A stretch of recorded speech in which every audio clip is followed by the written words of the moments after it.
magacayga anuu ku bilaabahayo Suldaan Ahdi Cabdirasaaq Maxamuud Colow oo kamida duubabka dhaqanka beesha Habargidir waxaan rabaa inaan idiin sheegno war saxaafadeedkeenan horta warkii odayaashu ay ku heshiiyeen maalmihii la soo dhaafay goglihii noo socday iyo wada hadaladii noo socday war murtiyeedkii ka soo baxay asagoo qoraal ah ayaa la idin akhri doonaa insha Allah taala haddii aan ku darno marka codkayaga waxaan rabnaa inaan idiin cadeyno magaaladan caasimadda ee Muqdisho oo dadka ku nool ay 4 milyan ama 3 milyan gaarahayaan dhibaato dambe iyo colaad dambe iyo dhibaato dambe uma baahno waan is ognahay dalkan wixii aan soo marnay colaad sokeeye barakac dhibaato burbur baaba sida ay magaaladii caasimadeed maanta u taalo qof looga sheekeynayo mala waxaad moodaa xoogaa soo kabasho ah inay jirtay sanadihii u dambeeyay oo sida mataqaanaa haddii laga soo bilaabo carta laga soo bilaabo ilaa maamuladii ku meelgaarka dawladihii ku meelgaarka ah ilaa midda hadda u dambayso marba markay ka dambaydo inaan soo kabanaynay oo dhinaca dawladnimada dhinaca maaragtay ciidamo amni oo amniga noo sugo dhinaca maaragtay sharciyada garsoorka walow wax ka dhiman yihiin laakiin insha Allah taala walaalayaal maanta ma aqbalayna mar labaad qabiil iyo colaad in dadka loogu yeero qodobka koowaad waa midkaas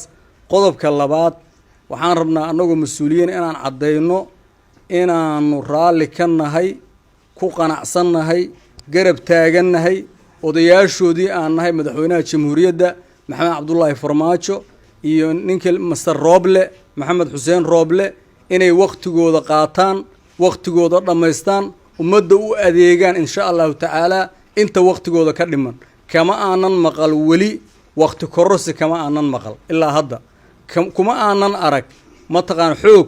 iyo sadbursi kuma aanan arag ilaa hadda waxaan marka rajeynaynaa insha Allah taala in nimanka odayaasha waqtigooda loo dhameeyo sidii shalay ay doorasho ugu yimaadeen ninkii doorasho ku yimaado oo la doorto sanduuqa loogu codeeyo berri asagaan madaxweyne leenahay ninkii uu noo keenan ra'iisul wasaaraan leenahay laakiin maanta in laga carqaladeeyo waqtigooda ma aqbalayno mana yeelayno qabiilna waliba loogu hanjabo leeyahay anagoo reer hebela iyo anagoo mataqaan awooddaas la dalka doorasho kama dhici karto waxaan kaloon rabaa meesha inaan ka raali geliyo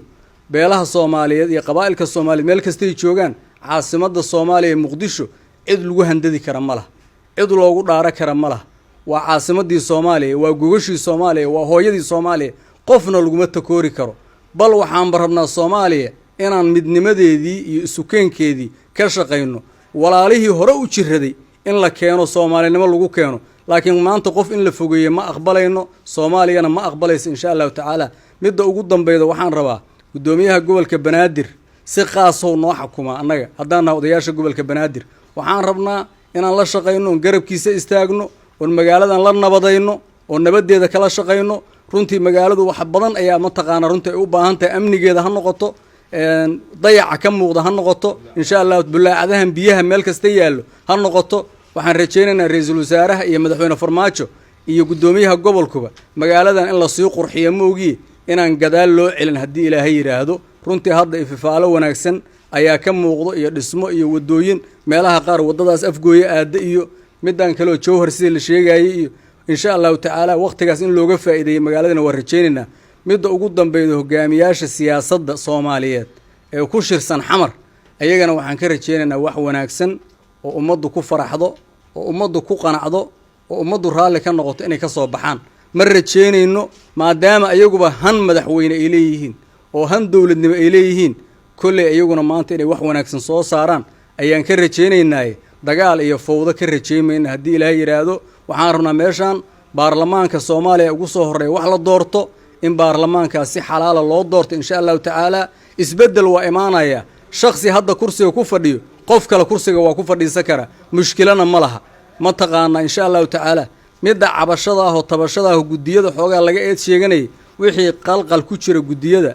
ama qalad ku jira dawladda waxaan ka codsanaynaa in la saxo oo la hagaajiyo laakiin handadaada iyo dhibaato dhacaysa iyo insha ma aqbalayno walaalaha beelweynta hawiye aan ka tirsanahay anagu waxaan ka codsanaynaa shalay hadda waa markii ra'iisul wasaarayaasha iyo madaxweynayaasha la ahaa garabkiinaan taagnayn waa idin la shaqeynay waa idin jeclayn maantana insha Allah taala Roble wax gaar ayaan lagu takoorin hala garab istaago oo hala la shaqeeyo oo ha loo muujiyo kalsooni iyo walaaltinimo sidaasayna ku qurux badan tahay berita markaad timaadaan sidaas oo kale idin garab istaagi doonaa